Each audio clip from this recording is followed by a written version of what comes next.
தேவனுக்கே மகிமை உண்டாவதாக. எனக்கு அன்பான தேவ ஜனமே, கர்த்தருடைய பிள்ளைகளே, தேவனாகிய கர்த்தர் உங்களையும் உங்களுடைய குடும்பங்களையும் ஆசீர்வதித்து அவர் வர்த்திக்க செய்வாராக. இந்த நாளிலும் கர்த்தர் உங்களோடு கூட பேசுகிற அவருடைய வார்த்தையாவது 1 நாளாகமத்தின் புஸ்தகத்தில் 21ஆம் அதிகாரம் 13வது வசனத்தில் நாம் வாசிக்கும் பொழுது, அப்பொழுது தாவீது காத்தை நோக்கி, கொடிய இடுக்கணில் அகப்பட்டிருக்கிறேன், இப்போது நான் கர்த்தருடைய கையிலே விழுவேனாக. அவருடைய இரக்கங்கள் மகா பெரியது, மனுஷர் கையிலே விழாதிருப்பேனாக என்றான். தேவஜனமே, இங்கே தாவீது சொல்லுகிற ஒரு வார்த்தை, ஊழியக்காரனை பார்த்து அவன் சொல்லுகிறான், கொடிய இடுக்கணில் நான் விழுந்திருக்கிறேன், கொடிய இடுக்கணில் நான் அகப்பட்டு இருக்கிறேன். காரணம் என்ன? அங்கே கர்த்தருக்கு பிரியமில்லாத ஒரு காரியத்தை, கர்த்தர் விரும்பாத ஒரு காரியத்தை, ஜனங்களை தொகையிடுகிறதை, லக்கம் பார்க்கிறதை நாம் பார்க்க முடியும். தேவனாகிய கர்த்தர் அதை விரும்பலை. யோவாபை கொண்டு கர்த்தர் தாவீதோடு கூட பேசுகிறார்.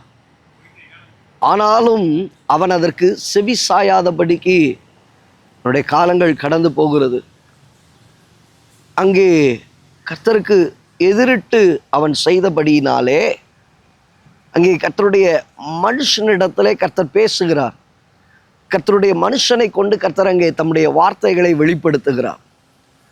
இன்றைக்கு உன்னுடைய வாழ்க்கையில் கர்த்தர் தம்முடைய ஊழியக்காரனை கொண்டு அநேக வார்த்தைகளை கர்த்தர் பேசிக்கொண்டே இருக்கிறார். சத்தியத்தை கர்த்தர் விளம்பிக் கொண்டே இருக்கிறார். எச்சரிப்புகளை கர்த்தர் கொடுத்து கொண்டே இருக்கிறார். ஆனாலும் செவி சாய்க்க மனதில்லாதிருக்கிற கூட்டம் உண்டு. வார்த்தைக்கு செவி சாயாமல் வரதை பார்த்துக்கிடலாம், வரதை நம்ம நடத்திக்கிடலாம்னு யோசிக்கிற கூட்டங்கள் உண்டு. தேவஜனமே, அங்கே அவன் அதை செய்தபடியினால் அது கர்த்தருடைய பார்வைக்கு பிரியமில்லாதிருந்தது. தேவனுடைய பார்வைக்கு அது பிரியமில்லை. அங்கே காத்தின் மூலமாய் கர்த்தர் பேசுகிறார். இன்னைக்கு உங்களுடைய வாழ்க்கையில் காணப்படுகிறதான கர்த்தருக்கு பிரியமில்லாத காரியத்து நிமித்தமாய் உங்கள் வாழ்க்கையில் பல பாதிப்புகளை நீங்கள் சந்திக்க வேண்டியது இருக்கும். ஆனால் சொல்றாரு, எப்பா, சத்துருக்கு முன்பாக நீ விழுந்தோடணும்னு நினைக்கிறியா?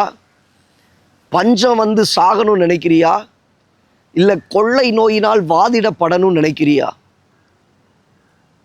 அந்த நேரத்தில் தான் தாவீது சொல்லுகிறான், ஐயோ, நான் ஒரு பெரிய இடுக்கண்ணில் மாட்டிக்கிட்டேன், கண்ணிகளில் அகப்பட்டது போல என் வாழ்க்கை இருக்கு. சில நேரங்களில் பாருங்க, சில செய்த பாவத்து நிமித்தமாய் ஒரே நேரத்தில் எங்கேயாவது ஒரு இடத்துல அகப்பட்டு இருப்பாங்க. எப்படி வெளியே வர்றதுன்னு அவங்களுக்கு தெரியாது, எப்படி அதில் விடப்பட முடியுன்றது அவங்களுக்கு தெரியாது. அவன் ஞானமாய் ஒரு காரியத்தை செஞ்சுட்டான். ஆண்டவரே, நீங்க கேட்கறதுல நான் வந்து அகப்படுகிறத விட உங்க கரத்துல நான் விழுந்துடுறேன், கர்த்தருடைய கரத்துல நான் விழுந்துடுறேன். கர்த்தர் என்ன விரும்புகிறாரோ அதை அவர் தம்முடைய பார்வைக்கேற்றபடி செய்யட்டும். காரணம் என்ன? பார்க்கும் பொழுது அவருடைய இரக்கங்களுக்கு முடிவில்லை. அவருடைய அன்பு மகா பெரியது, அவருடைய இரக்கங்கள் அது அளவற்றது என்பதை தாவீது அறிந்து கொண்டான். கர்த்தருடைய சமூகத்திலே விழுவதற்கு தன்னை ஒப்பு கொடுத்தான். அங்கே கர்த்தர் வாதையை அனுப்பி தேசத்திலிருந்த 70,000 பேரை அங்கே அந்த கொள்ளை நோய் வாதித்தது. அவர்கள் மரித்து போனார்கள். அந்த நேரத்தில் தாவீது போய் ஆண்டவர்கிட்ட நிற்கிறான். ஆண்டவரே, என் ஆடுகள் என்ன செய்தது? நான் செய்த தவறுக்காக என் ஆடுகள் தண்டிக்கப்பட வேண்டுமா? கர்த்தரங்க சொல்லிட்டாரு, பலிபீடத்தை கட்டு, உன்னை ஒப்புரவாக்க ஒப்புக்கொடு, வாதையை ஒன்றிலிருந்து நான் எடுத்து போடுகிறேன்.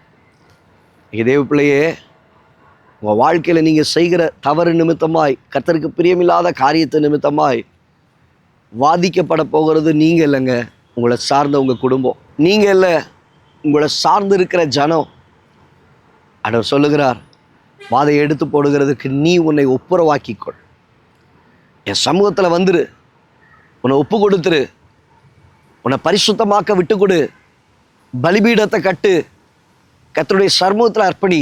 வானம் திறக்கப்பட்ட அக்கினி கடந்து வரும், பலிபீடத்தை பட்சிக்கும், அதில் வைக்கப்பட்ட சகல காரியங்களை கர்த்தர் அங்கீகரிப்பார். உன்னை கர்த்தர் ஏற்றுக்கொள்வார். வாதை நிறுத்தப்படும். நீ பரிசுத்தவானாக மாற்றப்படுவாய்.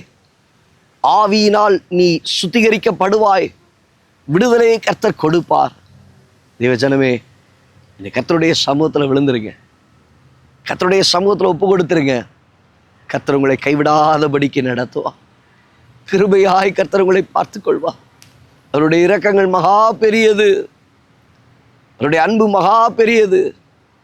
கண்களை மூடி ஜெபிக்கலாமா? நல்ல தகப்பனே, இந்த வார்த்தைகளை கேட்ட உடைய பிள்ளைகளுடைய வாழ்க்கையில், அவருடைய வாழ்க்கையில் காணப்படுகிறதான கர்த்தருக்கு பிரியமில்லாத காரியங்கள், அது நிமித்தமாய் குடும்பங்களில் ஏற்பட்டிருக்கிற பாதிப்பு, இழப்புகள், தங்களை சுற்றி காணப்படுகிறதான எல்லா போராட்டத்தின் காரியங்கள், இவைகளிலிருந்து உடைய பிள்ளைகள் விடுதலையாக்கப்பட, நீர் அவர்களை சுத்திகரிக்க, பரிசுத்தப்படுத்த, அவர்கள் தங்களை முழுவதுமாய் தேவ சமூகத்தில் ஒப்பு கொடுக்க உதவி செய்வீராக. அர்ப்பணிக்க கிருபை பாராட்டுவீராக. நன்மையான காரியங்களை கர்த்தர் செய்வீராக. மகத்துவங்களை காண பண்ணுவீராக. தாழ்த்தி உடைய கரங்களில் ஒப்பு கொடுக்கிறோம். இயேசுவின் நாமத்தில் ஜெபிக்கிறோம் நல்ல பிதாவே, ஆம். தேவ பிள்ளையே, வார்த்தைகளை கேட்டவங்க வாழ்க்கையில் கர்த்தர் தெளிவாய் பேசி இருக்கிறார். இன்னைக்கு ஒன்று நீ அர்ப்பணிச்சிரு. பலிபீடத்தை கட்டு, உன் பாவத்தை அறிக்கை பண்ணு. வானத்திலிருந்து அக்கினி, வானத்திலிருந்து கர்த்தருடைய ஆவியானவர், அக்கினியாகிய ஆவியானவர் இறங்கி வரும் பொழுது உன்னை சுத்திகரிப்பார், பரிசுத்தமாக்குவார், விடுதலையை தருவார்.